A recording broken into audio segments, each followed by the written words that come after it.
Bonjour tout le monde. Aujourd'hui, on est lundi le 27 avril et c'est français avec Madame Dula. Ok, alors on va commencer avec les mots qui font changer le verbe. Alors, la leçon pour aujourd'hui. Quels mots changent les verbes? Alors, il y a deux types de mots qui changent le verbe. Il y a les mots du temps, au passé, présent et futur. Et ça, il faut pas penser à ça maintenant. On va se concentrer sur le sujet. Alors, est-ce que le sujet, c'est au singulier ou au pluriel? Et c'est ça qui est important à comprendre maintenant. Alors, le sujet, mais qu'est-ce que c'est? Le sujet, c'est la personne dans une phrase qui fait l'action. Alors, si je parle de moi, Madame Dula, et je dis quelque chose, le verbe c'est dit, je parle, blablabla. Et le sujet c'est je. Alors, par exemple, j'ai faim. Alors, dans cette phrase, moi, j'ai faim. Alors, je, c'est le sujet du verbe et avoir faim. Mais, quand on change le sujet, le verbe aussi, ça change. Alors, dans la phrase Sophia et Elisa, elles ont faim, le verbe change en ont. Parce que elles ont faim. Moi, j'ai faim. Elles ont faim. OK. Autre exemple. Ma chienne est mignonne. Elle est très mignonne, ma chienne. Les chiens ici, dans cette image, sont mignons. Alors, je ne sais pas si les chiens-là sont des filles ou des garçons, mais peu importe, les chiens, tous les chiens du monde, sont mignons. Alors, voilà ici, le verbe change est. Il y a quelque chose à noter ici. Au pluriel, les verbes terminent par nt. Elles ont, ont, faim. Les chiens sont, sont, mignons. Par exemple, Madison va à l'école. Elle va. Mason et Émile, ils, pluriel, vont à l'école. V-O-N-T. Encore N-T. Exemple, Olivia M fait ses devoirs. Lucas et Noah, ils font leurs devoirs. Et Joachim joue au foot. Julien et Bix jouent au foot. Et là, on n'entend pas que le verbe a changé, mais ça s'écrit J-O-U-E-N-T. Alors, on voit que ça a changé. Alors, maintenant, les exercices. OK. Les mots qui font changer le verbe. Je sais déjà. Les verbes changent quand ils se conjuguent dans les phrases. Ils peuvent être au passé, au présent ou au futur. Et le verbe a un infinitif. Et on sait que l'infinitif, ça, c'est le verbe qui termine par ER, IR ou RE. Alors, j'observe. Les chats, le chat a faim. Les chats ont faim. Le magicien fait un tour. Les magiciens font un tour. Ma sœur est au match. Mes sœurs sont au match. La fille joue dans la cour. Les filles jouent dans la cour. OK. Alors, on a déjà lu les séries de phrases et il faut souligner les verbes. Alors, moi, je peux pas souligner ou entourer. Alors, moi, j'ai écrit les verbes et les lettres qui changent. Alors, voilà. Numéro 1, pour A, c'est le chat a faim, les chats ont faim. Ma sœur est au match, mes sœurs sont au match. Le magicien fait un tour, les magiciens font un tour. La fille joue dans la cour, les filles jouent dans la cour. Et voilà la liste des mots qu'il faut souligner. Et B, ça c'est les lettres qui changent, alors il faut les entourer. Et ça c'est on, O-N-T, son, S-O-N-T, font, O-N-T, parce que le F n'a pas changé entre fait et font. Et joue, il faut seulement entourer N-T, mais moi j'ai écrit E-N-T parce que joue termine par E-N-T. Et voilà, numéro 1.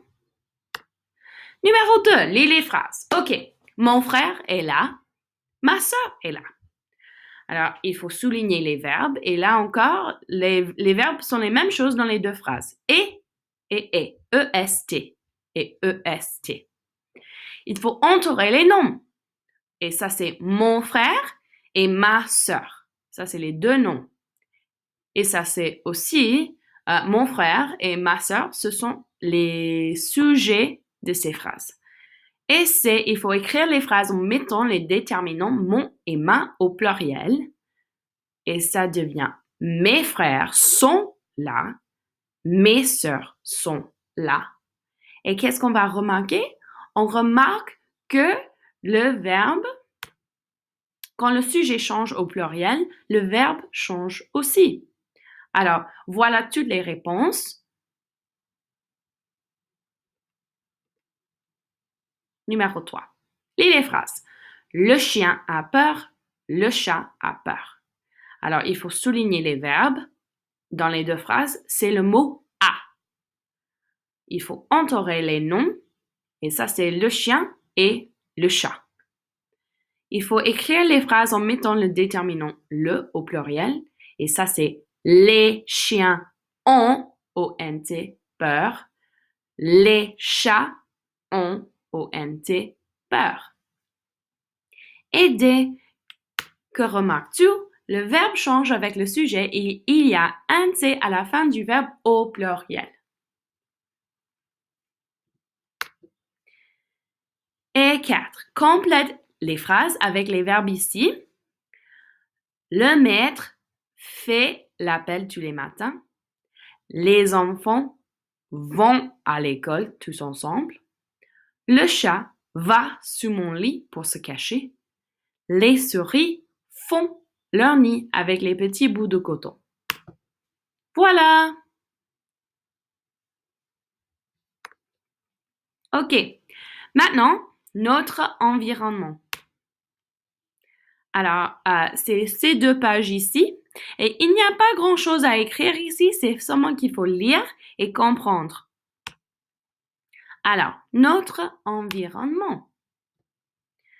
Voilà ma tête. Alors, imagine, réfléchis à comment cet endroit est pareil ou différent de là où tu vis. Alors, moi, ça c'est très différent parce que moi, j'habite dans les collines à Pasadena. Et alors, il n'y a pas de colline là que je vois. Et moi, j'habite dans un appartement, pas dans une maison. Et qu'est-ce qu'il y a aussi? Il y a beaucoup d'herbes et des arbres ici près de chez moi. Alors, ça c'est la même chose. Et à l'autre côté, ici, il faut faire un dessin de là où tu vis. Et voilà, j'ai ajouté ça. Ça, c'est Californie, Los Angeles. Et à côté du point d'interrogation, ça dit « Je vais apprendre comment les gens changent leur environnement ». Alors, qu'est-ce qu'il y a qui change? Et vocabulaire, il y a l'environnement urbain, urbain, suburbain et rural. Alors, on commence à lire. L'air, les terres, l'eau et la vie qui nous entoure constituent notre environnement. Ce sont les plantes, les animaux, les gens et les bâtiments qui créent l'endroit où nous vivons. Les gens choisissent de changer leur environnement pour avoir ce dont ils ont besoin. Les gens changent le paysage. Les gens construisent des villes dans le pays. Une ville est un environnement urbain. La plupart des villes commencent par être petites, puis elles grandissent. Dans les villes, on construit des routes, des immeubles d'habitation et des immeubles de bureaux.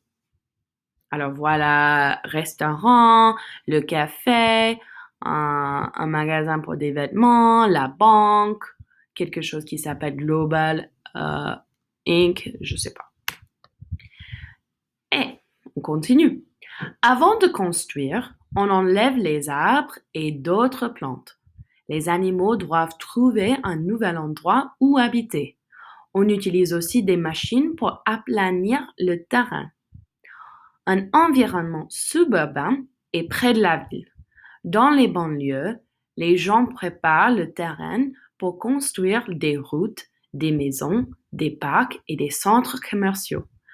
Un environnement rural est fait de petits villages et de fermes.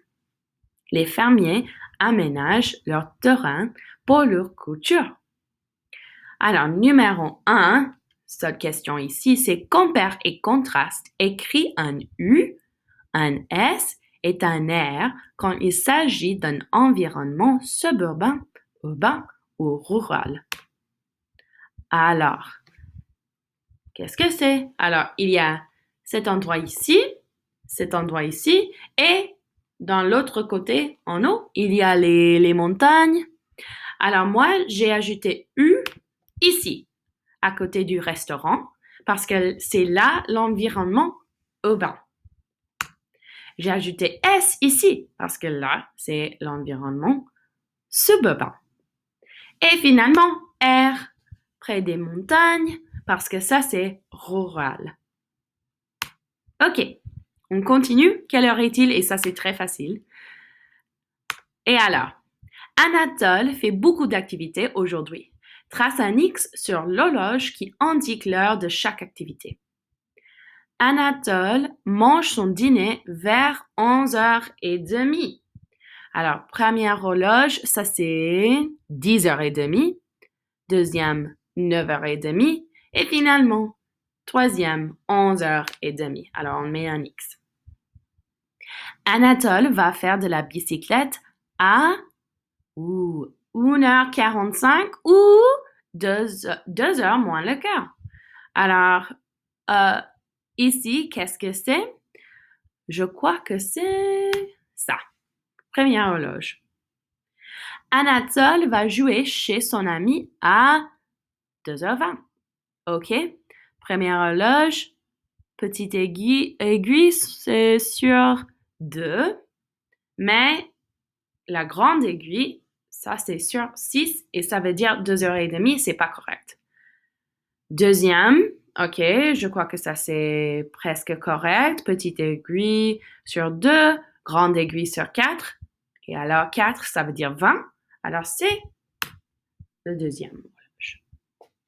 Et finalement, Anatole rentre à la maison à 6h. Qu'est-ce que ça dit? 16h30. Alors, 16h30, ça veut dire 4h30.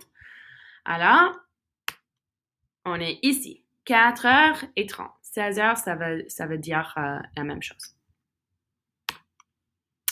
OK. Alors, qu'est-ce qu'il faut faire demain? Demain, c'est mardi et il y a le journal en français, les mots qui font changer le verbe, quelle heure est-il, une autre page. Il y a la petite conversation avec moi à midi et il y a les Zooms avec Madame Léon à 9h et aussi à midi et demi. Et c'est à midi et demi parce qu'il y a une réunion pour tous les profs à 1h30. Alors, il faut être à l'heure, s'il vous plaît. Le journal en français pour demain, c'est qu'est-ce que c'est ton mois préféré de l'année? Alors, quoi que ce soit, il faut écrire entre 3 et 5 phrases. Alors, merci beaucoup et au revoir, à demain!